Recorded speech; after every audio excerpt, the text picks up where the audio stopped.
So here I am in the middle place of nowhere. Um,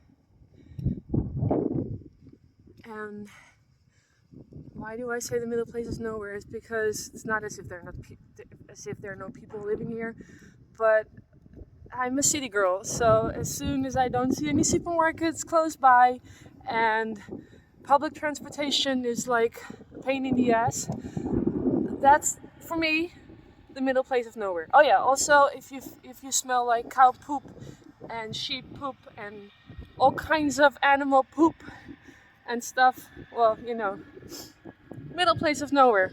Yep, let's put it that way.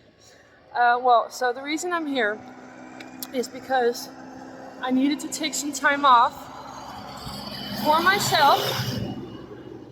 I needed to take some time off for myself, um, and that has two reasons.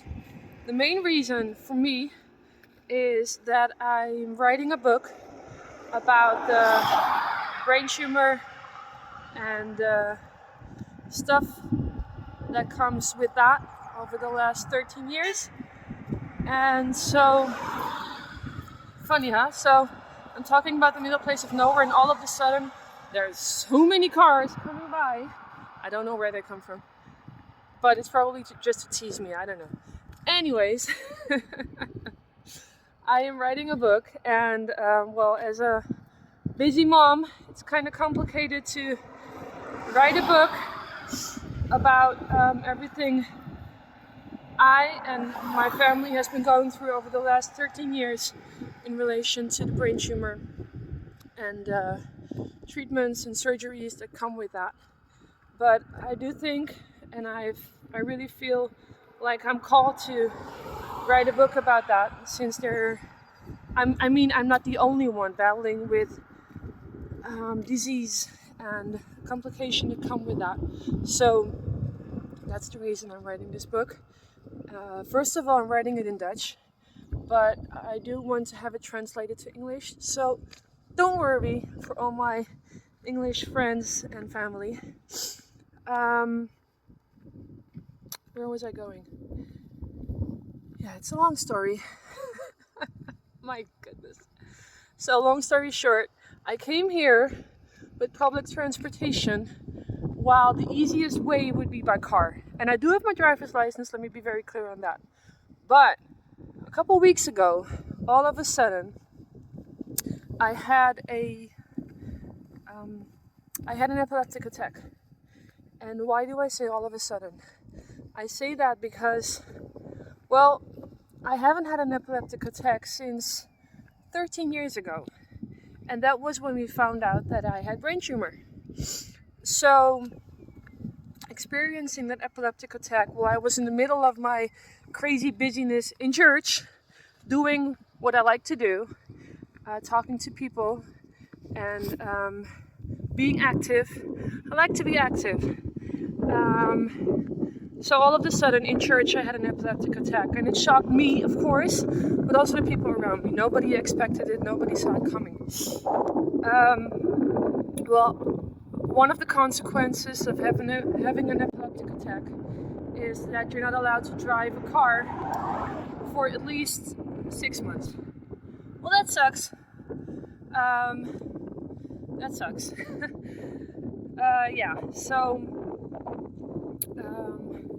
That was the other reason why I needed to take a break. And I really wanted to take a break by myself, so all alone, without hubby and the kids, just to be alone with God and to focus on the promises He has for me and the things I believe He called me to do. I can tell you it's pretty hard to focus on that when you're working, studying, being active in different kinds of ways. Although I do have to say that ever since that epileptic attack, I cut off a lot of things that I was very busy and active in. Simply because I couldn't handle it anymore. It's very strange, but I've experienced, in the last couple of weeks, that my body had to recover from the epileptic attack. It's insane, like as if your body has been knocked out, as if I had like a boxing competition or something like that. That's basically the best way I think I can describe it. And well, a part that comes with that is that I had to learn to trust my body again. Because, well, as I said, I didn't see it coming, and all of a sudden I had that epileptic attack, and it's scary, because I mean, I could have had it while driving, I could have had it while doing something else. I mean, good thing that didn't happen while driving or doing something else, but it did happen unexpectedly, and I didn't like it happening. So yeah, part that comes with that is that I have to learn to trust my body again. I have to learn again to trust God. I mean, I've been trusting God over the last couple of years, because, well, that's my choice. I didn't want to trust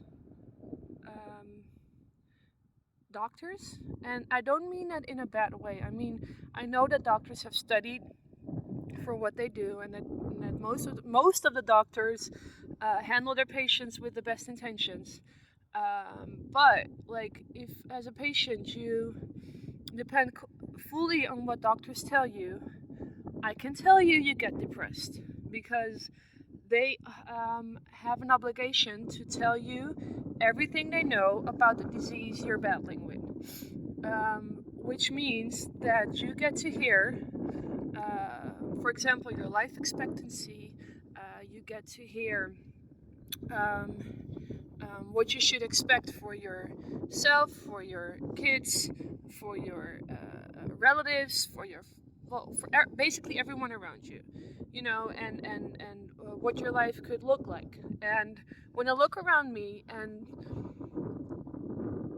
see other people who battle with this disease, I do realize that the fact that I am doing what I do, breathing, active, like I can move all my body parts, working, taking care of my own children, being active in the fields I'm active in, having brain capacity, having a clear mind, stuff like that.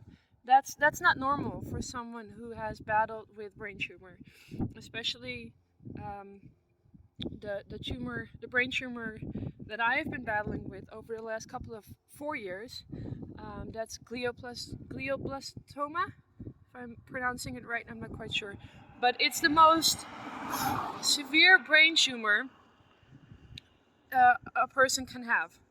And if you would Google it, you would find all kinds of, well, very nasty things that can happen to a person and that can impact a person when having that kind of brain tumor. So, I am blessed and highly favored for the fact that I am who I am, that I can do what I do, and I realize that more and more. And well, I just keep on talking because I feel so inspired being here, writing my book, and I've just gone through a couple of things that I found from back in the period when I went through the last surgery and the last treatments, and where I was at that moment in time, and where I am right now. And well, yeah.